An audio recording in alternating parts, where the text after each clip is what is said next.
सुप्रभात बंधु मैंने चलतु आज गीता शुणा पूर्वर गोटे छोट कथाटे आज जानिबा। जड़े भिकारी थिला, से ठीक भावे खाई पी पार नथिला एवं तार आखिर ज्योति चली जाइथिला। से एते दुर्बल हो जाइथिला जे तार गोटी गोटी हाड़ गणी होतला, ताकू कुष्ठ हो जाइथिला। बिचारा रास्ता कड़े बसी भिक मागुला। जड़े युवक प्रतिदिन से ही रास्ता दे जाउथिला। भिकारी को देखी ताकू बड़ खराब लगुला। तार मन बहुत दुखी होता। से विचार करथिला जे से भगवान को मृत्युर प्रार्थना करूना कहीं, तार जीवन प्रति एते मोह कहीं। दिने से भिकारी पाखक जाई कहला, बाबा तुमर एपरी अवस्था है तथापि तुम्हें बंचिबा चाहूच, तुम्हें भगवान को तांको पाखक नहीं जावाकू प्रार्थना करूना कहीं। भिकारी कहला, भाई तुम्हें जहाँ कहूच से कथा मो मनरे मध्य उठी। मु भगवान को बारंबार प्रार्थना करुछि, किंतु से मो कथा शुणुना। संभवतः मु धरित्री रे रहिबा से चाहती, जद्वारा दुनियार लोके मते देखिबे एवं बुझिबे जे मु मध्य दिने सेमानंक परि थिली। सेही दिन मध्य आसीजिब जेतेबेले सेमाने मो भଳି हेजिबे, तेणु केही अहंकार करिबा अनुचित। युवक भिकारी आड़क देखि अटकी गला। से जहाँ कहिथिला सेथिरे बहुत बड़ सत्य लुचि रहिथिला। यह जीवनर कटु सत्य थिला, जहाकू मानुथुबा लोके प्रभुंक शिक्षा बोली मानितांती। वास्तविक किए को अवस्था अच्छी, तार मनर कथा कौन से कथा न बुझी आमे ता प्रति कौन सी कथा भाविबा उचित नुहे। चलतु एबे गीता पढ़िबा।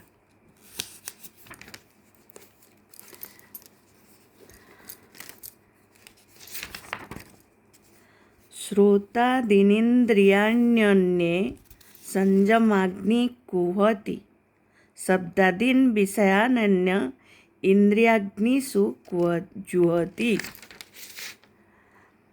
केतेक मन संयम रूप संयमाग्नि रे श्रवण क्रिया और इंद्रिय मानंकु अर्पण करती एवं अन्य माने शब्दादि इंद्रिय भोग्य विषय वस्तु मानंकु इंद्रियाग्नि रे अर्पण करती।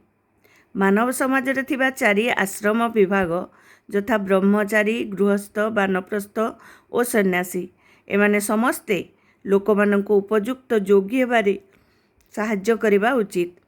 मानव जीवन पशु मानंक परि इंद्रिय सुख उपभोग करिबा पई होई नहीं। तेणु ए चारोटी आश्रम विभाग ए प्रकार भावरे व्यवस्था करा जायछि जे एहाकू अनुसरण कले मानव आध्यात्म मार्ग वा दिव्य जीवन मार्ग रे उन्नति करी परमगति लाभ करि पारिबो। जणे उपयुक्त गुरुंको अधीन रे थिबा ब्रह्मचारीगण इंद्रिय सुखरु दूर रे रही मन संयम करती। ए श्लोक रे सेमानक कथा कुआ जायछि। सेमाने श्रवण क्रिया और इंद्रिय मानक मन संयम रूपक संयमाग्नि रे अर्पण करती बोली कुआ जायछि।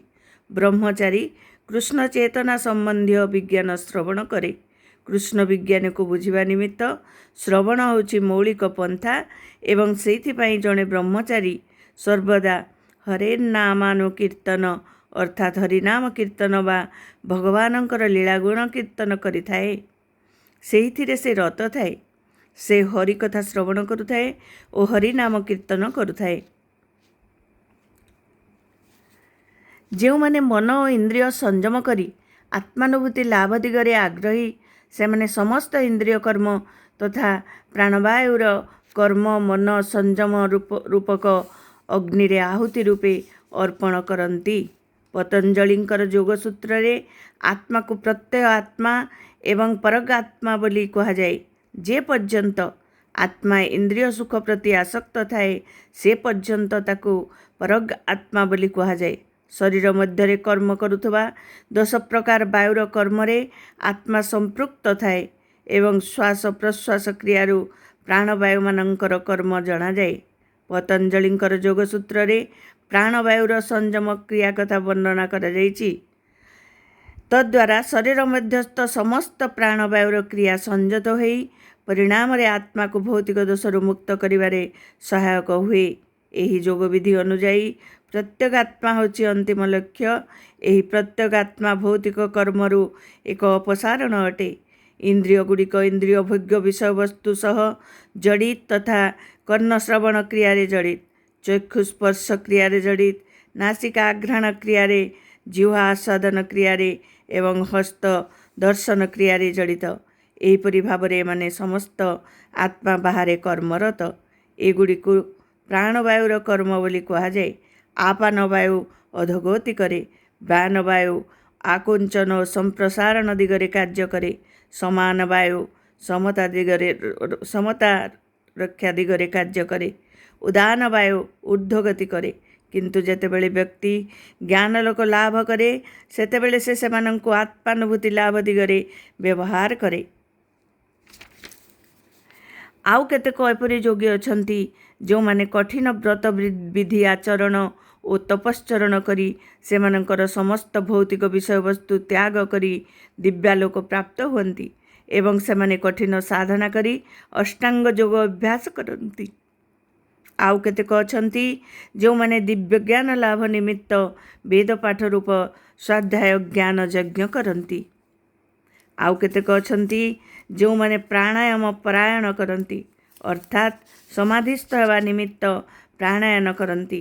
ସେମାନେ ପ୍ରାଣ ଓ ଅପାନ ବାୟୁର କ୍ରିୟା ବନ୍ଦ କରି ପ୍ରାଣାୟନ ଅଭ୍ୟାସ କରନ୍ତି ଏବଂ ଏହିପରି ଭାବରେ ଶେଷରେ ସମାଧିସ୍ଥ ହୁଅନ୍ତି। ଆଉ କେତେକ ଆହାର ସଂଯତ କରି ପ୍ରାଣବାୟୁକୁ ସେଥିରେ ଅର୍ପଣ କରନ୍ତି। ଯଜ୍ଞାନୁଷ୍ଠାନ କରିବାର ଉଦ୍ଦେଶ୍ୟ ଜାଣିଥିବା ଏ ଯଜ୍ଞାନୁଷ୍ଠାନକାରୀଗଣ ପାପକ୍ରିୟାର ପ୍ରତିକ୍ରିୟାରୁ ବିଶୁଦ୍ଧ ହୋଇଯାଆନ୍ତି ଏବଂ ଯଜ୍ଞକର୍ମ ପରେ ଅବଶିଷ୍ଟ ଯେଉଁ ପ୍ରସାଦ ମିଳେ ସେହି ପ୍ରସାଦ ବା ଅମୃତ ସେମାନେ ଆସ୍ୱାଦନ କରିଥିବା ହେତୁ ସେମାନେ ପରମ ସନାତନ ସ୍ତର ବା ବ୍ରାହ୍ମୀ ସ୍ଥିତି ପ୍ରାପ୍ତ ହୁଅନ୍ତି। ହେ କୁରୁଶ୍ରେଷ୍ଠ, ଯଜ୍ଞ ବିନା କେହି ଇହଲୋକରେ ଅର୍ଥାତ୍ ଏ ଜଗତରେ ସୁଖରେ ରହିପାରିବ ନାହିଁ। ଆଉ ପରଲୋକ ବା ପରଜନ୍ମ କଥା କ'ଣ କହିବା? ଏ ସମସ୍ତ ବିଭିନ୍ନ ପ୍ରକାର ଯଜ୍ଞ କର୍ମ ବେଦରେ ଅନୁମୋଦିତ ହୋଇଛି ଏବଂ ଏଗୁଡ଼ିକ ବିଭିନ୍ନ ପ୍ରକାର କର୍ମରୁ ଜାତ। ଏଗୁଡ଼ିକୁ ଏହିପରି ଭାବରେ ଜାଣି ତୁମେ ମୁକ୍ତ ହେବ। ହେ ଶତ୍ରୁ ଦମନକାରୀ, ଦିବ୍ୟମୟ ଯଜ୍ଞ ଅପେକ୍ଷା ଜ୍ଞାନ ଯଜ୍ଞ ଉନ୍ନତତର ଅଟେ। ହେ ପୃଥାପୁତ୍ର, ସମସ୍ତ କର୍ମ ଦିବ୍ୟ ଜ୍ଞାନରେ ସମାପ୍ତ ହୁଏ। ସମସ୍ତ ଯଜ୍ଞର ଉଦ୍ଦେଶ୍ୟ ହେଲା ପୂର୍ଣ୍ଣ ଜ୍ଞାନାବସ୍ଥା ପ୍ରାପ୍ତ ହେବା, ତତ୍ପରେ ଭୌତିକ ଦୁଃଖ ନିବୃତ୍ତି ଓ ଶେଷରେ ପରମ ପୁରୁଷ ଭଗବାନ ଶ୍ରୀକୃଷ୍ଣଙ୍କର ଦିବ୍ୟ ସେବାରେ ନିଯୁକ୍ତ ହେବା। ଏସବୁ ବିଭିନ୍ନ ଯଜ୍ଞକର୍ମର ଅନ୍ତରାଳରେ ଏକ ରହସ୍ୟ ଅଛି ଏବଂ ବ୍ୟକ୍ତିକୁ ସେ ରହସ୍ୟକୁ ଜାଣିବାକୁ ପଡ଼ିବ। କର୍ତ୍ତାର ବିଶ୍ୱାସ ବା ଶ୍ରଦ୍ଧା ଅନୁଯାୟୀ ଯେତେବେଳେ ଯଜ୍ଞ ବିଭିନ୍ନ ରୂପ ନିଏ ସେତେବେଳେ ବ୍ୟକ୍ତିର ଶ୍ରଦ୍ଧା ବା ବିଶ୍ୱାସ ଦିବ୍ୟ ଜ୍ଞାନ ସ୍ତରରେ ପହଞ୍ଚେ। ସେତିକିବେଳେ ଯଜ୍ଞାନୁଷ୍ଠାନକାରୀକୁ ଅତ୍ୟନ୍ତ ଉନ୍ନତ ବୋଲି ବିଚାର କରାଯାଏ। ପ୍ରକୃତ ଜ୍ଞାନ ଲାଭ ନ କରି ଯେଉଁମାନେ ଦିବ୍ୟମୟ ଯଜ୍ଞ କରନ୍ତି ସେମାନଙ୍କ ଅପେକ୍ଷା ପ୍ରକୃତ ଜ୍ଞାନ ଲାଭ କରି ଯଜ୍ଞ କରୁଥିବା ବ୍ୟକ୍ତି ଉନ୍ନତତର ଅଟେ। ଏକ ଗୁରୁଙ୍କ ନିକଟକୁ ଯାଇ ତତ୍ତ୍ୱଜ୍ଞାନ ଶିକ୍ଷା କରିବାକୁ ଚେଷ୍ଟା କର, ତାଙ୍କର ସେବା କର ଏବଂ ବିନୟ ସହକାରେ ତାଙ୍କୁ ପ୍ରଶ୍ନ କରି ତାଙ୍କଠାରୁ ଜ୍ଞାନ ଲାଭ କର। ତତ୍ତ୍ୱଦର୍ଶୀ ଜ୍ଞାନୀ ତୁମକୁ ଜ୍ଞାନ ପ୍ରଦାନ କରିବେ, କାରଣ ସେ ତତ୍ତ୍ୱଦର୍ଶୀ ଅଟନ୍ତି ବା ସତ୍ୟ ଦର୍ଶନ କରିସାରିଛନ୍ତି। ଯେତେବେଳେ ତୁମେ ଏହିପରି ଭାବରେ ତତ୍ତ୍ୱଜ୍ଞାନ ଅର୍ଜନ କରିବ ସେତେବେଳେ ତୁମେ ଜାଣିବ ଯେ ସମସ୍ତ ପ୍ରାଣୀ ମୋର ଅଂଶ ବିଶେଷ ଅଟନ୍ତି ଏବଂ ସେମାନେ ମୋ ଠାରେ ଅଛନ୍ତି ଏବଂ ମୋର ଶକ୍ତି ଅଟନ୍ତି। ଏପରିକି ଯଦି ତୁମେ ପାପୀମାନଙ୍କ ମଧ୍ୟରେ ମଧ୍ୟ ମହାପାପୀ ବୋଲି ବିବେଚିତ ହୁଅ, ତଥାପି ତୁମେ ଯେତେବେଳେ ଦିବ୍ୟ ଜ୍ଞାନ ରୂପକ ନୌକାରେ ଆରୋହଣ କରିବ ସେତେବେଳେ ତୁମେ ଦୁଃଖାର୍ଣ୍ଣବ ଅତିକ୍ରମ କରିବାକୁ ସକ୍ଷମ ହୋଇଯିବ। ହେ ଅର୍ଜୁନ, ଯେପରି ପ୍ରଦୀପ୍ତ ଅଗ୍ନି ଜାଳେଣୀ କାଠକୁ ଭସ୍ମସାତ କରିଦିଏ, ଠିକ୍ ସେହିପରି ଜ୍ଞାନାଗ୍ନି ସମସ୍ତ ଭୌତିକ କର୍ମର ପ୍ରତିକ୍ରିୟାକୁ ପୋଡ଼ି କରି ଭସ୍ମସାତ କରିଦିଏ। ଇହ ଜଗତରେ ଦିବ୍ୟ ଜ୍ଞାନ ସଦୃଶ ଦିବ୍ୟ ପବିତ୍ର ଆଉ କିଛି ନାହିଁ। ସମସ୍ତ ଯୋଗର ପରିପକ୍ୱ ଫଳ ହେଉଛି ଏ ଦିବ୍ୟ ଜ୍ଞାନ। ଯେ ଏହା ପ୍ରାପ୍ତ ହୋଇଛି ସେ କାଳକ୍ରମେ ନିଜ ଆତ୍ମାରେ ବିହାର କରେ। ଆମ୍ଭେମାନେ ଯେତେବେଳେ ଦିବ୍ୟ ଜ୍ଞାନ କଥା କହୁ ସେତେବେଳେ ଦିବ୍ୟ ଧରଣର ବଶବର୍ତ୍ତୀ ହୋଇ କଥା କହୁ। ତେଣୁ ଏ ଦିବ୍ୟ ଜ୍ଞାନ ଭଳି ଦିବ୍ୟ ଓ ପବିତ୍ର ଆଉ କିଛି ନାହିଁ। ଅଜ୍ଞାତା ହେଉଛି ଆମର ବନ୍ଧନର କାରଣ ଏବଂ ଜ୍ଞାନ ହେଉଛି ଆମର ମୁକ୍ତିର କାରଣ। ଭକ୍ତର ପରିପକ୍ୱ ଫଳ ହେଉଛି ଏ ଜ୍ଞାନ। ଯେତେବେଳେ ବ୍ୟକ୍ତି ଦିବ୍ୟ ଜ୍ଞାନ ସ୍ତରରେ ଅବସ୍ଥାନ କରେ ସେତେବେଳେ ସେ ଆଉ ଅନ୍ୟତ୍ର ଶାନ୍ତିର ଅନ୍ୱେଷଣ କରିବା ଦରକାର କରେ ନାହିଁ, କାରଣ ନିଜ ମଧ୍ୟରେ ହିଁ ସେ ଶାନ୍ତି ପାଏ। ଅନ୍ୟ କଥାରେ ଏହା ହିଁ କୁହାଯାଇପାରେ, ଏହି ଜ୍ଞାନ ଓ ଶାନ୍ତି କୃଷ୍ଣ ଚେତନାରେ ହିଁ ପର୍ଯ୍ୟବସିତ ହୁଏ। ତାହା ହେଉଛି ଭଗବତ ଗୀତାର ଶେଷ କଥା। ଯେଉଁ ବ୍ୟକ୍ତି ଜ୍ଞାନଲାଭ ଦିଗରେ ଶ୍ରଦ୍ଧାବାନ ବା ବିଶ୍ୱସ୍ତ ଏବଂ ଦିବ୍ୟ ଜ୍ଞାନରେ ତଲ୍ଲୀନ ହୋଇଛି ଏବଂ ଇନ୍ଦ୍ରିୟଗୁଡ଼ିକୁ ସଂଯତ କରିଛି, ସେ ଖୁବ୍ ଶୀଘ୍ର ପରମ ଦିବ୍ୟ ଶାନ୍ତି ଲାଭ କରେ। ଯେଉଁ ମୂର୍ଖ ଓ ଶ୍ରଦ୍ଧାହୀନ ବ୍ୟକ୍ତିମାନଙ୍କର ପ୍ରାମାଣିକ ଗ୍ରନ୍ଥ ବା ଶାସ୍ତ୍ରବାଣୀରେ ବିଶ୍ୱାସ ନଥାଏ ସେମାନେ ଭଗବତ ଚେତନା ଲାଭ କରିପାରନ୍ତି ନାହିଁ। ସନ୍ଦିଗ୍ଧ ମନା ବ୍ୟକ୍ତିର ଇହଲୋକ ତଥା ପରଲୋକରେ ଶାନ୍ତି ନାହିଁ। ତେଣୁ ହେ ଧନଞ୍ଜୟ, ଯେ ତାର କର୍ମଫଳକୁ ତ୍ୟାଗ କରିଛି, ଦିବ୍ୟ ଜ୍ଞାନ ବୃଦ୍ଧି ଯୋଗୁଁ ଯାହାର ସନ୍ଦେହ ଦୂରୀଭୂତ ହୋଇଛି ଏବଂ ଯେ ଆତ୍ମାରେ ଦୃଢ଼ ଭାବରେ ଅବସ୍ଥିତ, ସେ କର୍ମରେ ବାନ୍ଧି ହୁଏ ନାହିଁ। ତେଣୁ ଅଜ୍ଞାନତା ଯୋଗୁଁ ତୁମ ହୃଦୟରେ ଯେଉଁ ସଂଶୟ ଜାତ ହୋଇଛି ବା ସଂଶୟ ଉପୁଜିଛି ତାହାକୁ ଜ୍ଞାନ ରୂପକ ଅସି ଦ୍ୱାରା ଛିନ୍ନ କରିବା ଉଚିତ। ହେ ଭରତ ବଂଶଜ, ଯୋଗ ଯୁକ୍ତ ହୋଇ ଦଣ୍ଡାୟମାନ ହୁଅ ଓ ଯୁଦ୍ଧ କର। ଏହି ଅଧ୍ୟାୟରେ ଯେଉଁ ଯୋଗବିଧି କଥା କୁହାଯାଇଛି ତାହାକୁ ସନାତନ ଯୋଗ ବା ଜୀବର ସନାତନ ଧର୍ମ ବୋଲି କୁହାଯାଏ। ଏହି ଯୋଗର ଦୁଇଟି ଯଜ୍ଞ ବିଭାଗ ଅଛି, ଯଥା ଗୋଟିକୁ ଦିବ୍ୟମୟ ଯଜ୍ଞ କୁହାଯାଏ। ଏଥିରେ ବ୍ୟକ୍ତି ତାର ଭୌତିକ ସମ୍ପତ୍ତି ତ୍ୟାଗ କରେ ଏବଂ ଅନ୍ୟଟିକୁ ଜ୍ଞାନ ଯୋଗ ବା ଆତ୍ମଯୋଗ କୁହାଯାଏ। ତାହା ଶୁଦ୍ଧ ଦିବ୍ୟ କର୍ମ ଅଟେ। ଯଦି ବ୍ୟକ୍ତି ଆଧ୍ୟାତ୍ମିକ ଉନ୍ନତି ନିମିତ୍ତ ବା ଆତ୍ମାନୁଭୂତି ଲାଭ ନିମିତ୍ତ ଦିବ୍ୟମୟ ଯଜ୍ଞ କରେ ତାହେଲେ ସେ ଯଜ୍ଞ ଭୌତିକ ଯଜ୍ଞ ହୋଇଥାଏ। କିନ୍ତୁ ଯେ ଆତ୍ମାନୁଭୂତି ଲାଭ ଲକ୍ଷ୍ୟରେ ଯଜ୍ଞ କରେ ବା ଭକ୍ତି ଯୋଗରେ କର୍ମ କରେ ସେ ଠିକ୍ ଯଜ୍ଞ କଲା ବୋଲି ବୁଝିବାକୁ ପଡ଼ିବ। ଆମ୍ଭେମାନେ ଯେତେବେଳେ ଦିବ୍ୟ କର୍ମ କଥା ବିଚାର କରୁ ସେତେବେଳେ ଆମ୍ଭେମାନେ ମଧ୍ୟ ଦେଖୁ ଯେ ଏହି ଦୁଇ ଭାଗରେ ବିଭକ୍ତ। ଯଥା ପ୍ରଥମତଃ ନିଜ ଆତ୍ମାକୁ ଜାଣିବା ବା ସ୍ୱରୂପ ସ୍ଥିତିକୁ ଜାଣିବା ଏବଂ ପରମ ପୁରୁଷ ଭଗବାନଙ୍କ ସମ୍ବନ୍ଧୀୟ ସତ୍ୟ ବା ତତ୍ତ୍ୱକୁ ଜାଣିବା। ଯେ ଗୀତାର ମୌଳିକ ପଥକୁ ଅନୁସରଣ କରେ ସେ ଅତି ସହଜ ସହକାରେ ଦିବ୍ୟ ଜ୍ଞାନର ଏ ଦୁଇଟି ପ୍ରଧାନ ବିଭାଗକୁ ବୁଝିପାରେ। ଭଗବାନଙ୍କର ଅଂଶ ବିଶେଷ ରୂପେ ଆତ୍ମଜ୍ଞାନ ଲାଭ କରିବାରେ ପ୍ରଧାନ ବିଭାଗ ଗୁଡ଼ିକ ବୁଝିପାରେ। ଭଗବାନଙ୍କର ଅଂଶ ବିଶେଷ ରୂପେ ଆତ୍ମଜ୍ଞାନ ଲାଭ କରିବାରେ ବା ତା ପକ୍ଷରେ କୌଣସି ଅସୁବିଧା ହୁଏ ନାହିଁ। ଯେ ଅତି ସହଜରେ ଭଗବାନଙ୍କର ଦିବ୍ୟ ଲୋକକୁ ବୁଝିପାରେ ତା ପକ୍ଷରେ ଏ ପ୍ରକାର ବୋଧଜ୍ଞାନ ଲାଭ ଅପକାରୀ ଅଟେ। ଏହି ଅଧ୍ୟାୟର ପ୍ରାରମ୍ଭରେ ପରମ ପୁରୁଷ ଭଗବାନ ସ୍ୱୟଂ ତାଙ୍କର ଦିବ୍ୟ କର୍ମର ବର୍ଣ୍ଣନା କରିଛନ୍ତି। ଯେ ଗୀତାର ଉପଦେଶ ବୁଝେ ନାହିଁ ସେ ଶ୍ରଦ୍ଧାହୀନ ଅବିଶ୍ୱାସୀ ଅଟେ। ଭଗବାନ ତାକୁ ଦେଇଥିବା ସାମାନ୍ୟ ସ୍ୱାଧୀନତାର ସେ ଅପବ୍ୟବହାର କରୁଛି ବୋଲି ବୁଝିବାକୁ ପଡ଼ିବ। ଏସବୁ ଉପଦେଶ ସତ୍ତ୍ୱେ ଯେ ଭଗବାନଙ୍କର ପ୍ରକୃତ ସ୍ୱରୂପକୁ ବୁଝିପାରେ ନାହିଁ, ଭଗବାନ ଯେ ସଚ୍ଚିତ୍ ଆନନ୍ଦମୟ ଅଟନ୍ତି, ସର୍ବଜ୍ଞ ପରମ ପୁରୁଷ ଭଗବାନ ଅଟନ୍ତି, ଏ କଥା ଯେ ବୁଝିପାରେ ନାହିଁ, ଯେ ପହିଲା ନମ୍ବର ମୂର୍ଖ ଅଟେ। ଏଥିରେ ଆଉ ମତଦ୍ୱୈଧ କରିବାର କ'ଣ ଅଛି? କୃଷ୍ଣ ଚେତନା ବିଧି ଗ୍ରହଣ କଲେ କ୍ରମଶଃ ଅଜ୍ଞାନ ଦୂରୀଭୂତ ହୋଇଯିବ। ବିଭିନ୍ନ ପ୍ରକାର ଯଜ୍ଞ କର୍ମର ଅନୁଷ୍ଠାନ ଦ୍ୱାରା କୃଷ୍ଣ ଚେତନା ଜାଗ୍ରତ ହୁଏ। ବିଭିନ୍ନ ପ୍ରକାର ଯଜ୍ଞ କର୍ମ ଯଥା ଦେବତାମାନଙ୍କର ସନ୍ତୁଷ୍ଟ ନିମିତ୍ତ ଜ୍ଞାନ ବ୍ରହ୍ମଯଜ୍ଞ, ବ୍ରହ୍ମଚର୍ଯ୍ୟା ପାଳନ ରୂପକ ଯଜ୍ଞ, ଗୃହସ୍ଥାଶ୍ରମରେ ରହି ଦିବ୍ୟମୟ ଯଜ୍ଞ, ବେଦାଧ୍ୟୟନ ରୂପକ ସ୍ୱାଧ୍ୟାୟ ଯଜ୍ଞ ଏବଂ ବର୍ଣ୍ଣାଶ୍ରମ ଧର୍ମାଚରଣ ରୂପକ ଯଜ୍ଞ, ଏସବୁ ଯଜ୍ଞ କର୍ମ ବ୍ୟକ୍ତିକୁ କୃଷ୍ଣ ଚେତନା ବୃଦ୍ଧି ଦିଗରେ ସାହାଯ୍ୟ କରନ୍ତି। ଏସବୁ ହେଉଛି ଯଜ୍ଞ କର୍ମ ଏବଂ ଏସବୁ ସଂଯତ କ୍ରିୟା ଉପରେ ଆଧାରିତ। କିନ୍ତୁ ଏସବୁ କର୍ମ ମଧ୍ୟରେ ପ୍ରଧାନ କର୍ମ ବା ଗୁରୁତ୍ୱପୂର୍ଣ୍ଣ କର୍ମ ହେଉଛି ଆତ୍ମାଦୁମୁକ୍ତି ଲାଭ। ଯେ ଏହି ଲକ୍ଷ୍ୟ ସାଧନ ନିମିତ୍ତ ଆଗ୍ରହୀ से ही भगवत गीतार प्रकृत छात्र अटे। किंतु जे कृष्णंकर प्रभु पणियारे संदेह करे से अधपतित हुए। एणु एक उपयुक्त गुरु बा आचार्यंक अधीन पूर्ण आत्मसमर्पण करी एवं सेवारत हो भगवत गीता किंबा जेकोसी वैदिक शास्त्र अध्ययन करने उचित। जे उपयुक्त गुरु बा आचार्य से अनंत कालरू गड़ी आसुवा गुरु परंपरार आसती एवं जे भगवानकर उपदेश रु टिके भी विच्युत हुअन्ति नहीं।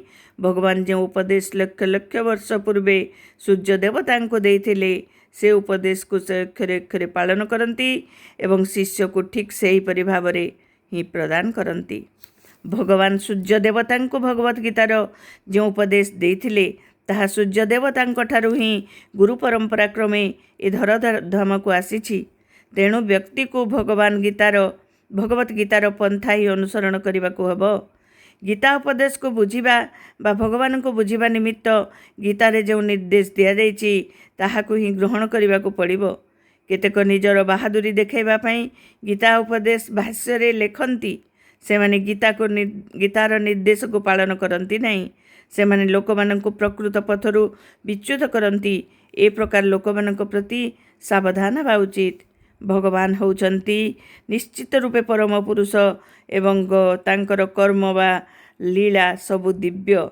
जे कथा को बुझी पारे से भगवत गीतार अध्ययनर आरंभर ही मुक्त पुरुष हो जाए। आज भगवत वेदांत भक्ति वेदांत भाष्यर भगवत गीतार ज्ञान विभाग जोग दिव्य ज्ञान जोगरी शीर्षक चतुर्थ अध्याय शेष है। आसंता काली आमे कर्म जोग कृष्ण चेतनारे कर्म विषय जानिबा। बंधु माने आपण माने समस्ते गीता शुणुचंती अन्य मानक भी शुणिबा पई सुजोग दियंतु। सब्सक्राइब कर दियंतु, शेयर कर दियंतु, हेले अन्य माने भी शुणिबा पई सुजोग पाइबे। सब्सक्राइब कर देले लोक संख्या बढ़िबे, शुणिबार सौभाग्य समस्त को मिलिबो। प्लीज सब्सक्राइब कर दियंतु, प्लीज सब्सक्राइब कर दियंतु, प्लीज सब्सक्राइब कर दियंतु। आपण माने चेष्टा कले समस्ते निश्चय दिन को गोटे सब्सक्राइबर रेडी करि परिबे। रहूची आपण मानकर साहाय्य आपण मानकर सहानुभूति मोर पाई बहुत दरकार। नमस्कार, राधे राधे, जय श्री कृष्ण।